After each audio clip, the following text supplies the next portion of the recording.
सब लोग मिलके एक बार जोर से भारत माता का जयकारा लगाएंगे। भारत माता की इनकलाब, इनकलाब, वंदे वंदे। आज यहाँ पे इतनी भारी संख्या में आए हुए सभी भाइयों बहनों माताओं बुजुर्गों बच्चों, आप सब लोगों को मेरा नमस्कार, सबको मेरा प्रणाम। दोस्तों, मेरे को याद है 2 साल पहले दिल्ली के चुनाव में आप लोगों ने खूब भारी वोट दे के आम आदमी पार्टी की सरकार बनाई थी। 70 में से 67 सीट दी थी। आज तक भारत के इतिहास में कभी किसी पार्टी को इतनी सीट नहीं मिली जितनी आप लोगों ने दी थी। 70 में से 67 सीट, बहुत बड़ी जिम्मेदारी दी थी आपने। मेरे को आज 2 साल के बाद कहते हुए बड़ी खुशी है कि 2 साल में हमने इतना काम किया, इतना काम किया, रात दिन 24 घंटे ईमानदारी के साथ काम किया। और मैं चैलेंज करता हूं, दूसरी पार्टियों की सरकारों ने 10 साल में इतने काम नहीं किए होंगे जितने 2 साल के अंदर हमने दिल्ली के अंदर करके दिखा दिए दोस्तों। और वो आप लोगों की वजह से हुआ, क्योंकि आपने एक ईमानदार पार्टी को वोट दिया था, ईमानदार सरकार बनाई थी। सबसे पहला काम हमने किया, मेरे को याद है जब देवनी विधानसभा में मैं चुनाव के प्रचार के लिए आया था, सबसे बड़ी समस्या देवनी के अंदर थी पानी की। थी कि नहीं थी? आज मुझे बड़ी खुशी है, दिल्ली सरकार ने और आपके कर्मठ विधायक ने, प्रकाश झारवाल ने, दोनों ने रात दिन मेहनत करके कम से कम 70% देवनी विधानसभा में पानी आ गया। आया कि नहीं आया? हाथ खड़े करके बता दो जगह से पानी आया। मैं ये पूछना चाहता हूं, 2 साल में हमने पानी ला दिया, 15 साल में कांग्रेस पानी क्यों नहीं लाई? क्योंकि दिल्ली के अंदर एक बहुत बड़ा टैंकर माफिया चल रहा था। हर रोज करोड़ों रुपए की टैंकर से कमाई हो रही थी बीजेपी कांग्रेस के नेताओं की। ऊपर तक पैसे पहुंचते थे कांग्रेस और बीजेपी वालों के। उनके विधायक पैसे खाते थे, उनके मंत्री पैसे खाते थे टैंकर वालों से। आपने ईमानदार पार्टी को वोट दिया। मैं पैसे खाता नहीं हूं, हमारे विधायक पैसे खाते नहीं है, अफसरों को पैसे खाने नहीं देते। इस टैंकर माफिया की कमर तोड़ दी हमने, खत्म कर दिया टैंकर माफिया पूरी दिल्ली से दोस्तों। 2 साल के अंदर हमने वो काम करके दिखा दिया जो शीला दीक्षित 15 साल में नहीं कर पाई आपके देवली के अंदर। जब मैं दिल्ली का मुख्यमंत्री बना, पूरे देश में सबसे महंगी बिजली दिल्ली के अंदर थी भाई साहब, सबसे महंगी बिजली। आज 2 साल के बाद मेरे को कहते हुए बड़ी खुशी हो रही है, पूरे देश में सबसे सस्ती बिजली दिल्ली के अंदर मिल रही है, मेरे दिल्ली वालों को मिल रही है।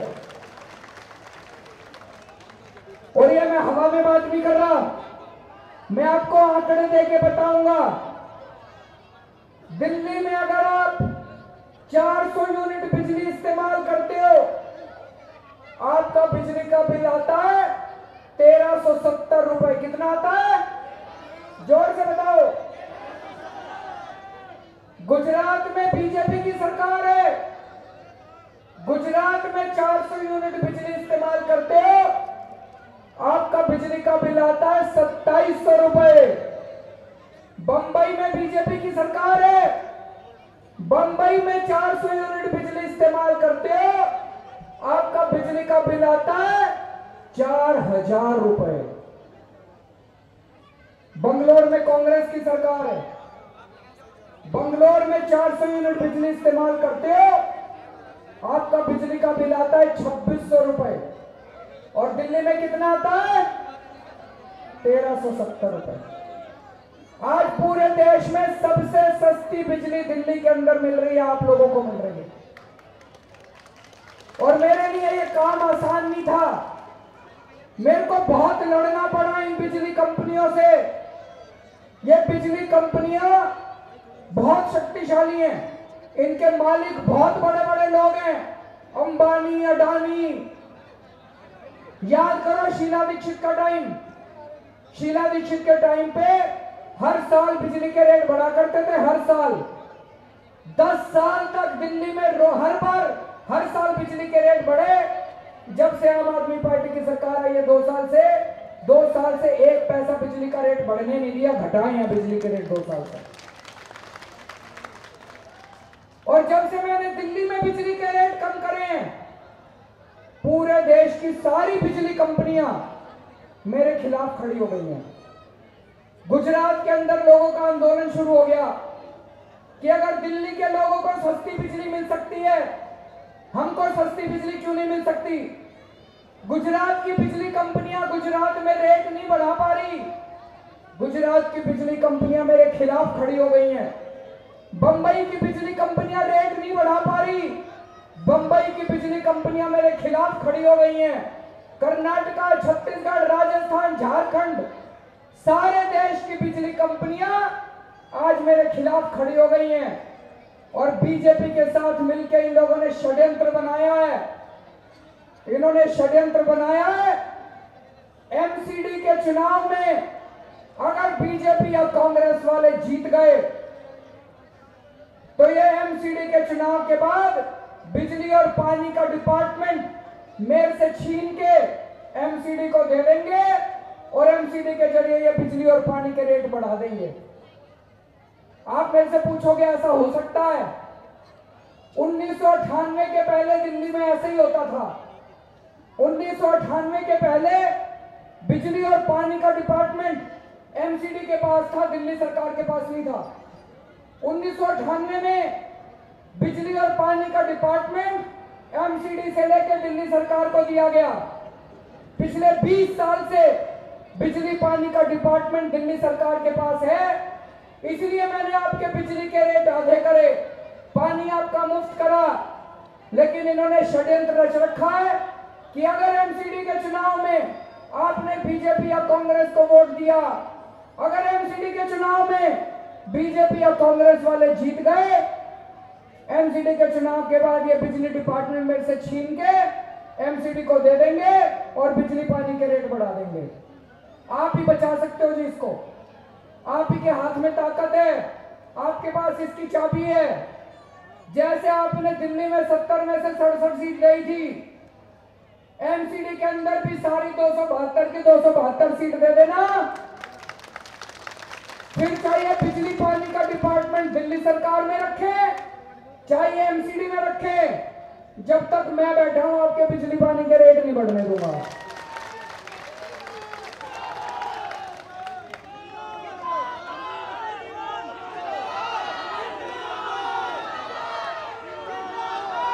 यहां इतने सारे लोग आए हुए जी, जरा हाथ खड़े करके बताना सरकारी स्कूल में किस किस के बच्चे पढ़ते हैं।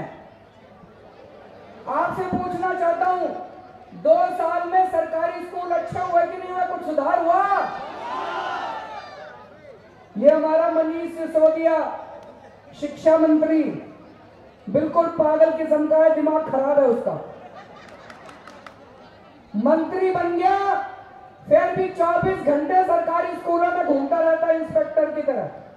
किसी स्कूल में पानी की कमी तो नहीं है, बच्चे ठीक पढ़ रहे हैं।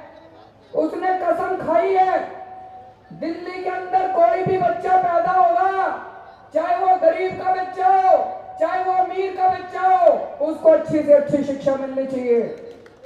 सरकारी स्कूलों की काया कलप कर दी उसने 2 साल के अंदर। लेकिन मनीष सिसोदिया ने बहुत बड़े बड़े लोगों से पंगे ले लिए। दिल्ली के ये जितने बड़े बड़े प्राइवेट स्कूल थे भाई साहब, आपसे पूछना चाहता हूं, इन प्राइवेट स्कूलों ने लूट मचा रखी थी, मचा रखी है कि नहीं मचा रखी? ये हर साल फीस बढ़ा देते हैं, कभी development charge, picnic charge, library charge, फलाना चार्ज, ढिमका चार्ज। ये बड़े बड़े स्कूल किसके हैं? ये नेताओं के स्कूल थे, बीजेपी वालों के, कांग्रेस वालों के। लाखों रुपए डोनेशन लिया करते थे, पिछले 2 साल से मनीष सिसोदिया ने इन स्कूल वालों को फीस नहीं बढ़ाने दी, डोनेशन का धंधा दिल्ली से बंद कर दिया। दोस्तों, ये भी सारे दौड़े दौड़े गए बीजेपी के पास कि इस मनीष सिसोदिया से बचाओ हमको। बीजेपी वालों ने क्या किया, मनीष सिसोदिया के ऊपर 3 झूठे केस कर दिए, एफआईआर कर दी 3। सीबीआई वालों ने 3 एफआईआर कर दी मनीष सिसोदिया के ऊपर झूठी। मनीष सिसोदिया को फंसाने के लिए क्या कसूर है मनीष सिसोदिया का? उसका एक ही कसूर है, उसने दिल्ली के बच्चों के लिए सपना देखा है। उसने सपना देखा है कि चाहे गरीब का बच्चा हो चाहे अमीर का बच्चा हो, उसको अच्छी से अच्छी शिक्षा मिलनी चाहिए। दोस्तों,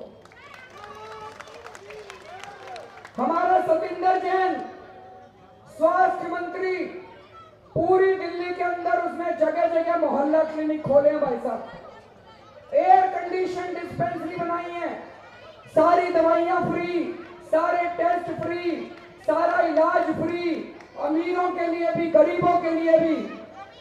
दिल्ली सरकार के सारे अस्पतालों में सतिंदर जैन ने सारी दवाइयां मुफ्त कर दी, सारा इलाज मुफ्त कर दिया।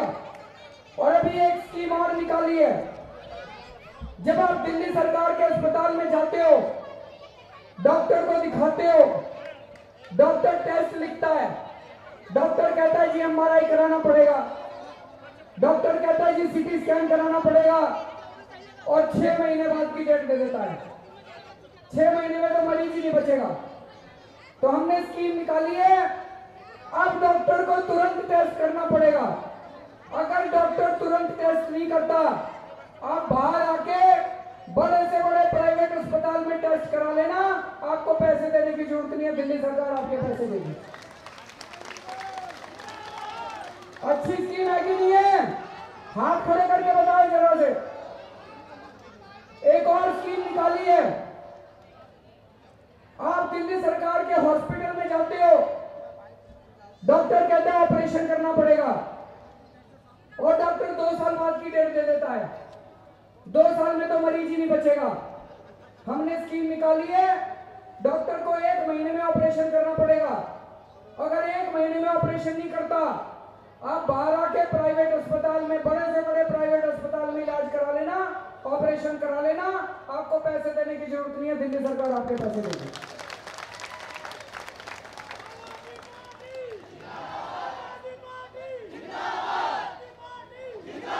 मैं आपसे पूछना चाहता हूं, बताओ सतिंदर जैन का क्या कसूर है? उसने गरीबों के लिए इतनी अच्छी स्कीम निकाली है, गरीबों के लिए सारा इलाज मुफ्त कर दिया, पूरे दिल्ली वालों के लिए सारा इलाज मुफ्त कर दिया। ये भी सारे दौड़े दौड़े बीजेपी के पास गए। बीजेपी वालों ने सतिंदर जैन पे 4 एफआईआर करा दी। भाई साहब, हमारे पीछे पड़े हैं ये। क्यों पीछे पड़े हैं?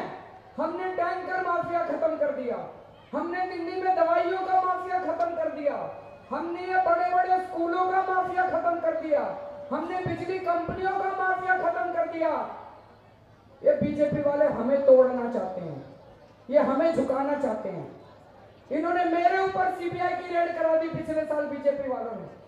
2 दिन तक सीबीआई वाले मेरे घर में, मेरे दफ्तर में ढूंढते रहे, कुछ मिल जाए केजरीवाल के पास खिलाफ, कुछ मिल जाए। 4 मफलर मिले भाई साहब, कुछ नहीं मिला। 2 दिन के बाद 4 मफलर मिले इनको, बहन जी कुछ नहीं मिला। इनका सीबीआई वालों का रेड का खर्चा भी नहीं मिला। दोस्तों, ये हमारे पीछे पड़े, हमें तोड़ना चाहते हैं, लेकिन ऊपर वाला हमारे साथ है जी, क्योंकि हम सच्चाई के रास्ते पे चल रहे हैं, हम टूट नहीं रहे इनसे। जनता हमारे साथ है, जनता का प्यार हमारे साथ है।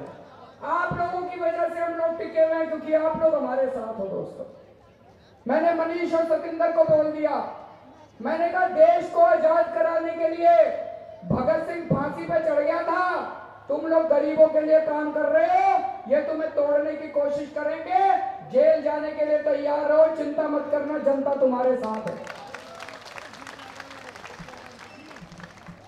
दोस्तों, 23 तारीख को चुनाव है, एमसीडी का चुनाव है। आपसे पूछना चाहता हूं, दिल्ली की सफाई करने की जिम्मेदारी किसकी है? जोर से बताओ जरा सी। एमसीडी की जिम्मेदारी है। कई लोगों को गलतफहमी होती है, कहते हैं केजरीवाल की जिम्मेदारी है। केजरीवाल की जिम्मेदारी नहीं है, एमसीडी की जिम्मेदारी है। एमसीडी में किसकी सरकार है? बीजेपी की। आने वाली सरकार आम आदमी पार्टी की।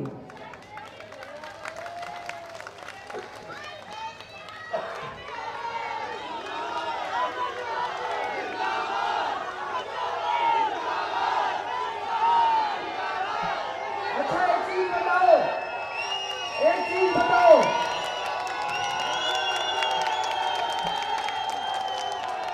पिछले 10 साल से एमसीडी में बीजेपी की सरकार है। पिछले 10 साल में बीजेपी वालों ने एक अच्छा काम करके बताया और मेरे को बता दो, एक अच्छा काम कराओ। कोई एक अच्छा काम बीजेपी वालों ने 10 साल में कराओ। मैंने 2 साल में आम आदमी पार्टी ने इतने सारे काम करे, मैंने आपको इतने काम गिना दिए।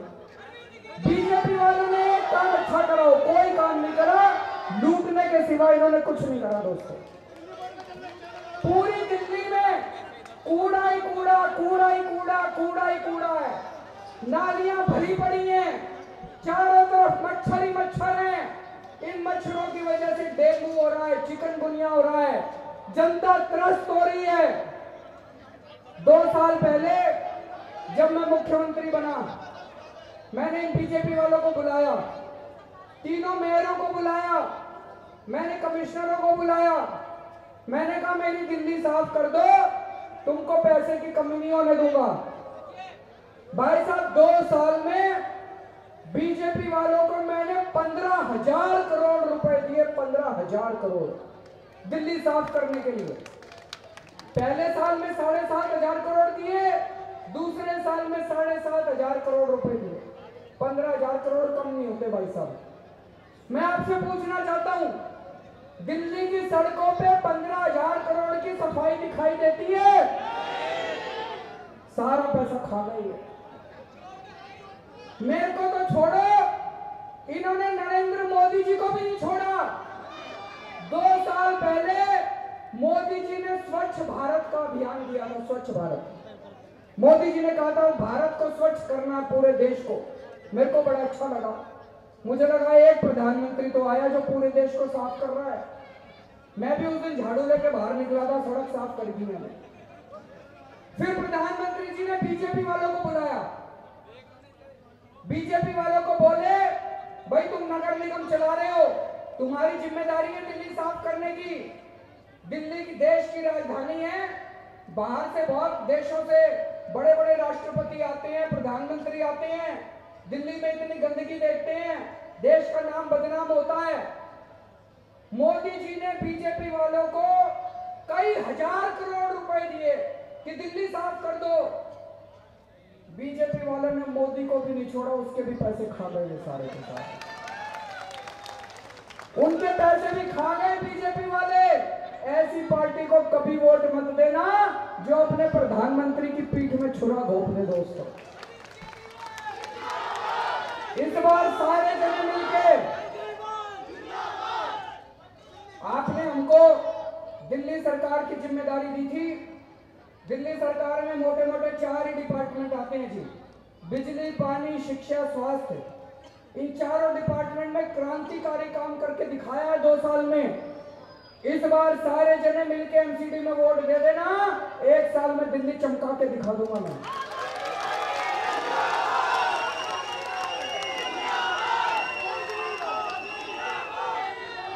अब आप लोगों से पूछना चाहता हूं, दिल्ली में हाउस टैक्स माफ होना चाहिए कि नहीं होना चाहिए? हाथ खड़े करके बताओ, होना चाहिए। मैंने कहा दिल्ली में हाउस टैक्स माफ करेंगे। बीजेपी वाले कहते हैं हाउस टैक्स माफ कर दिया तो एमसीडी का दिवाला निकल जाएगा। मैंने कहा एमसीडी का तो पता नहीं, तुम्हारे घर का दिवाला जरूर निकल जाएगा। इन्होंने इतना भ्रष्टाचार फैला रखा है एमसीडी में, झूठे लोगों के हाउस टैक्स के बिल बना के भेज देते हैं, फिर आदमी दौड़ा दौड़ा इनके पास जाता है, उससे पैसे लेते हैं और फिर उसका बिल ठीक करते हैं। दोस्तों, आम आदमी पार्टी की सरकार बनेगी, हाउस टैक्स पूरे दिल्ली का माफ कर देंगे, एमसीडी से भ्रष्टाचार खत्म करेंगे और 1 साल के अंदर एमसीडी को नफे में करके दिखा देंगे, प्रॉफिट में करके दिखा देंगे, मेरा वादा है। जितने यहाँ पे सफाई कर्मचारी हैं, हमारे सफाई कर्मचारियों को ये तनख्वाह नहीं देते, हर तीसरे महीने में उनको हड़ताल करनी पड़ती है अपनी तनख्वाह लेने के लिए। बड़ी शर्म आती है, बेचारे गरीबों को हड़ताल करनी पड़ती है। पूरी दिल्ली में कूड़ा ही कूड़ा हो जाता है जब सफाई कर्मचारी हड़ताल पे जाते हैं। मैं आज कह के जा रहा हूं, आम आदमी पार्टी की सरकार बनेगी एमसीडी में, हर महीने की 7 तारीख को आपकी तनख्वाह आपके अकाउंट में जमा हो जाया करेगी। और जितने कच्चे कर्मचारी हैं एमसीडी के अंदर, जितने कच्चे सफाई कर्मचारी हैं, सबको पक्का करेंगे और उनके सारे एरियर दिलवाएंगे दोस्तों। अब दोस्तों, कई सारी चीजों में बड़ी तकलीफ हो रही है दिल्ली सरकार और एमसीडी के बीच में। जैसे पिछली बार हमने बजट में पास करा, 250 करोड़ रुपए पास करे हमने बजट में कि पूरी दिल्ली में जहां जहां रात को अंधेरा रहता है वहां पे महिलाएं सुरक्षित नहीं है। हमने कहा वहां बिजली के खंभे लगाएंगे, लाइटें लगाएंगे। 250 करोड़ रुपए पास करे हमने दिल्ली में। एमसीडी वालों ने, बीजेपी वालों ने हाउस में बैठ के प्रस्ताव पारित कर दिया कि दिल्ली सरकार के पैसे से एमसीडी की सड़कों पे खंभे नहीं लगने देंगे। इतनी गंदी राजनीति करते हैं ये लोग। किसका नुकसान हुआ? हमारी मां बहनों का नुकसान हुआ। पूरी दिल्ली के अंदर जहां अंधेरा रहता है वहां अभी भी अंधेरा है। 250 करोड़ रुपए लैप्स हो गए, खंभे नहीं लग पाए वहां पे। पिछले साल हमने बजट में पास करा 1,500 करोड़ रुपए। हमने कहा पूरी दिल्ली के अंदर पानी की पाइपलाइन लगाएंगे, घर घर से टूटी में पानी आएगा। एमसीडी वालों ने अपने हाउस में बैठ के प्रस्ताव पारित कर दिया कि एमसीडी की सड़कों के ऊपर हम पानी की पाइपलाइन नहीं लगने देंगे। इतनी गंदी राजनीति करते हैं। अभी आप लोग बंद कर दो बस। इस बार आप एमसीडी में भी आम आदमी पार्टी को वोट दे दो। आपने दिल्ली में हमको वोट दी थी। दिल्ली का मुख्यमंत्री आम आदमी पार्टी का, दिल्ली के मंत्री आम आदमी पार्टी के, दिल्ली के विधायक आम आदमी पार्टी के, अब दिल्ली के काउंसलर भी आम आदमी पार्टी के कर दो, सारे मिलकर काम करेंगे। सारे मिलकर काम करेंगे, ये लड़ाई झगड़ा खत्म हो जाएगा। और मैंने सोच रखा है एमसीडी में भी आम आदमी पार्टी आ जाएगी, दिल्ली सरकार में भी आम आदमी पार्टी होगी, तो आप लोगों का एक फोन नंबर दे देंगे। पूरी दिल्ली में किसी भी डिपार्टमेंट से, चाहे नगर निगम का हो चाहे दिल्ली सरकार का, कहीं भी आपकी कोई भी समस्या हो, उस नंबर पे फोन कर देना, आपका काम 24 घंटे में हुआ करेगा। अब यहाँ पे हमारे 5 कैंडिडेट्स हैं। प्रेम चौहान, ज्योति जी, रेणु जी, गोविंद कौशिक और फरीदा खान। इन सबको भारी बहुमत देके जिताना। एक एक वोट जो इनको पड़ेगा, एक एक वोट जो झाड़ू को पड़ेगा, वो सीधा मेरे पास आएगा। और मैं आज कह के जा रहा हूं, 1 साल के अंदर दिल्ली चमका के दिखा देंगे। आपका हाउस टैक्स माफ करेंगे और दिल्ली को इतना बढ़िया बनाएंगे, आपको गर्व होगा अपनी दिल्ली के ऊपर देखकर। भारत माता की। अच्छा, एक और चीज है, ये लोग ईवीएम के ऊपर हो सकता है 5-7% वोट इधर की उधर करें। आप इतनी वोट डालना, इतनी वोट डालना, इतनी वोट डालना कि ईवीएम को भी फेल कर देना इस बार।